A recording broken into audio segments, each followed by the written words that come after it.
I want to ask you about a somewhat obscure topic, but you may know something about it. The Chamber of Commerce supposedly represents American Main Street businesses. It's gone off the rails. It's gone left. Have you followed this? Do you have a comment on it? Yeah, Hugh, I have. Since we're talking about my old days in the Army, back in Iraq and Afghanistan, it was pretty common to hear sergeant majors who were out on the front line worry about the growing size of bases that had, entertainment theaters and gyms and Baskin Robbins, and they would say, "This place is a self-licking ice cream cone. It only exists to serve and perpetuate itself." And the U.S. Chamber of Commerce has become a self-licking ice cream cone.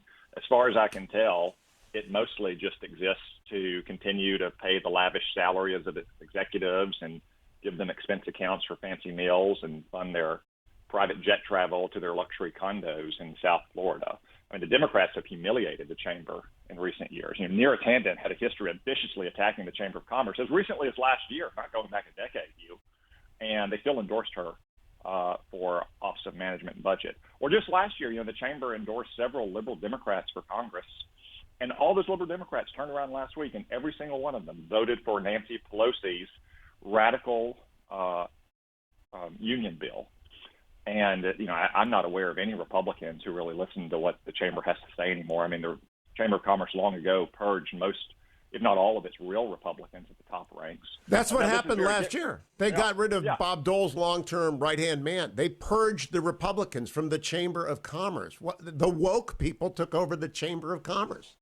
Yeah, and Hugh, that's Scott Reed, and he'd been there forever, smart Republican strategist, and they purged him. And then also, since you raised Hugh, they often serve, too, as just a front service for woke corporations who are trying to peddle anti-American theories and demanding that their employees get re-educated and indoctrinated on anti-American ideas, like the fact that somehow we're all terribly racist or every one of our institutions is racist and we all need to go to re-education camps. And the chamber helps launder those claims to maintain what they think will be political respectability among the liberals and the media and the Democrats in Washington. Now, this is in contrast, of course, Hugh, to our local chambers. We have local chambers all across Arkansas, and I have great relationships with them, and they work hard to try to bring businesses into their communities and integrate new folks who are coming in, whether they're school teachers or business executives or union leaders or what have you.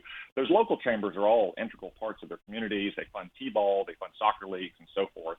But the Chamber of Commerce in Washington long ago lost its way and just has very little influence left in Congress. Now, that can be changed, but it would require, I believe, the state chambers to revolt. I think they need a new leader. I mean, I think they got to clean the C-suite out because it's woke, and woke capitalism isn't capitalism. It is driving down shareholder value by forcing decisions on boards that are not made in the best interest of the shareholders, but are made in the best interest of the woke agenda. Do you hear, for example, from the Arkansas State Chamber that they need change in D.C.? Well, we have a very good relationship with our state chamber as well. And again, those state chambers are more like their local chambers, yes, focused on our state in Arkansas, trying to recruit more businesses, trying to work with our legislature to make Arkansas an even more business-friendly environment than it already is. I think a lot of that change at the U.S. Chamber of Commerce, though, doesn't come from local and from state chambers. It comes from their big donors. And a lot of these are some of the biggest corporations in the world who sometimes see the chamber as a useful front organization when they want to push some agenda in Washington. But even those organizations, I think, are increasingly going off to their own industries, trade associations, or just striking out on their own path. Bureaucratic capture is a real thing. So is trade group capture. The chamber used to represent business. Who does it now? Who comes in and if they have no influence with the Republicans, who does?